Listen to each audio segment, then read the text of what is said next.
Greetings everyone, RetroIndieGamer here, and today we are going to look at one of the most important games to the RPG genre, Dragon Quest. Dragon Quest was released by NX in 1986 for the Famicom, and it was ported to the NES and released in North America in 1989, where most of the copies were given away by Nintendo Power with their subscriptions, making this one of the most common NES games out there. I'm not kidding, this game was ridiculously easy to find. Yeah, the game spawned a series with 10 main entries and many spin-offs, and is immensely popular in Japan. However, it hasn't fared as well in North America, where it has been mostly overshadowed by Final Fantasy. While all four of the NES games made it to North America, they also sold less and less to a point where only about 1,000 copies of the fourth game were sold in North America, making it one of the rarest and most expensive NES games. I'm not kidding. If you try looking for a copy of the NES game on, say, Amazon, a new copy about 5,000 bucks, used about 90. It's that rare. Yeah, as a result, the Super Nintendo games were not released in North America until they were released on the DS many years later, along with Dragon Quest IV, probably because of how rare the original release is. Also, all that aside, this review will focus on the original Dragon Quest. One of the most important RPGs, especially for a console-style genre. So, yeah. Dragon Quest, released in North America as Dragon Warrior, written by Yuji Horii and with art by Akira Toriyama. Now, if the art style of the Dragon Quest game, especially the sprites and box art in the Japanese versions, looks familiar, that's because the artist is the same man who created manga like Dragon Ball and Dr. Slump, and also worked on Chrono Trigger and Blue Dragon. Now, the Japanese version of the NES game features an art style that reflects his normal style, and some of his humor exists in the game.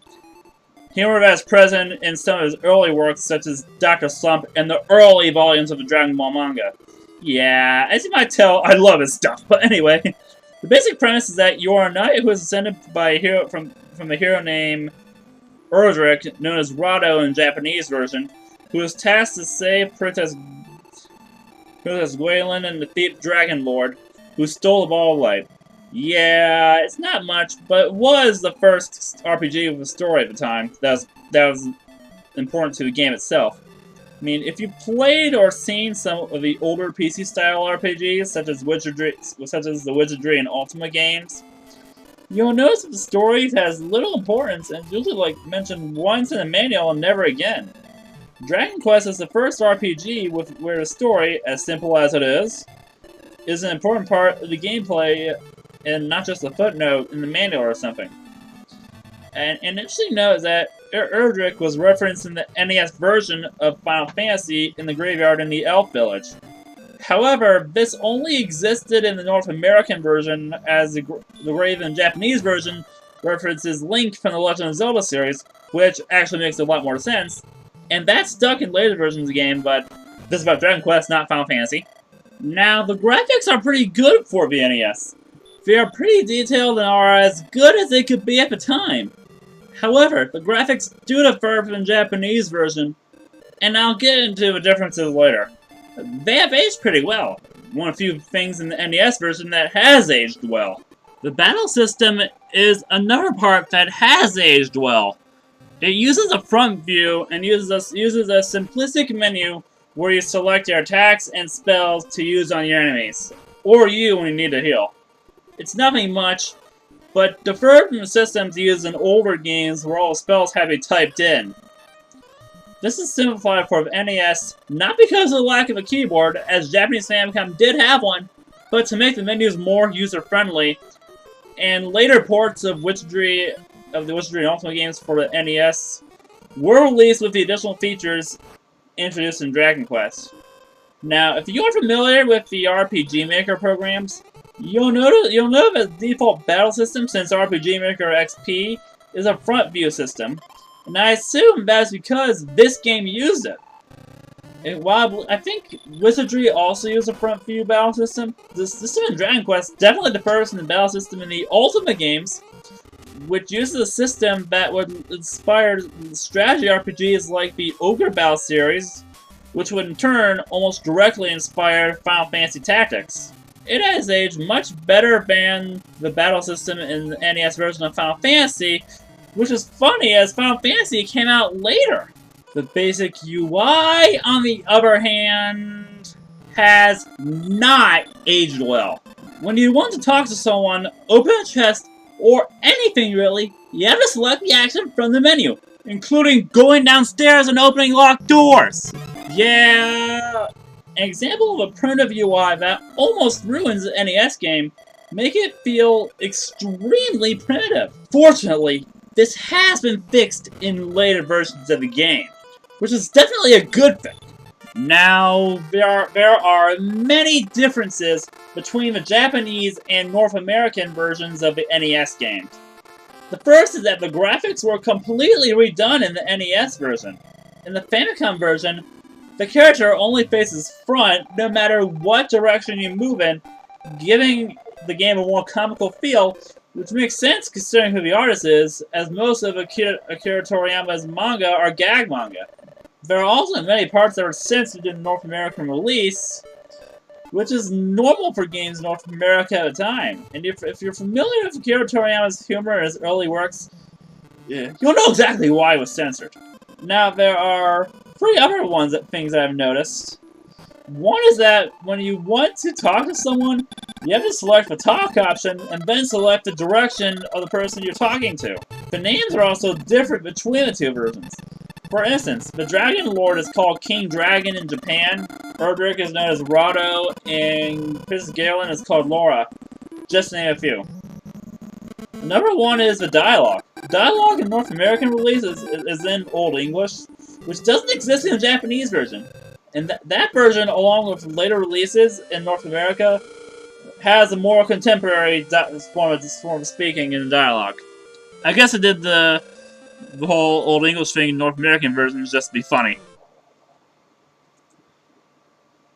Now, the game has been remade a couple of times for the Famicom/NES, the MSX, let's see, PC 9801, the X68000, Super Famicom, Game Boy Color, mobile phones, Wii, and Android and iOS. So most of these versions only came out in Japan, sadly. Yeah, I only have release dates for some of them. The MSX version came out in 1986, the same year as the Japanese version for the Famicom. The Super Famicom in 1993, which served as the basis for a Game Boy Color port, released in Japan in 1999, and in North America in 2000. Yes, I have a Japanese version of the Game Boy Color port, and that's fine since I understand some of the Japanese language. And the Game Boy consoles are region-free, meaning if you can get a Game Boy game anywhere in the world from any region, it'll play on your Game Boy, no matter if you have a Game Boy Advance Color, or Game Boy Advance. In my case, a Game Boy Advance SP. And this plays really well in there. Yeah, the mobile phone version came out in 2004. The Wii version came out in 2011. And it came out for Android and iOS in 2013. Sadly, only in Japan. I don't know why I don't release worldwide. I'm sure there's a lot of fans of the series in other regions. But that's the subject for another time. Yeah, like I said, most of these only came out in Japan, except for the Game Boy Color version, which did come out in North America. It has Dragon Quest 1 and 2. In fact, the game is actually called Dragon Quest 1 and 2. Same thing with the Super Famicom version. Yeah, and it's based on said Super Famicom version, which obviously contains both the first and second Dragon Quest games. It's a shame the Super Famicom version never came out in America, as it's easily the best port of the game I've seen. The Wii version is interesting, as it contains the NES and Super Famicom versions of the first free games. That would have been nice to see in North America. Hear that, Square Enix? please release some of the early Dragon Quest games here. I mean, considering that you can't get the, considering that you cannot, it's very difficult to find the first 3 games unless you're into retro gaming like I am. Now, the version I'm most familiar with is the Game Boy Color version. So I'll be covering parts of that version.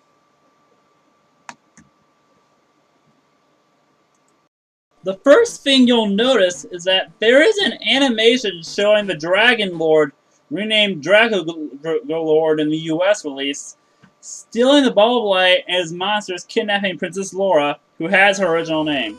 Rato also has his original name, though he is called Lotto in the North American version.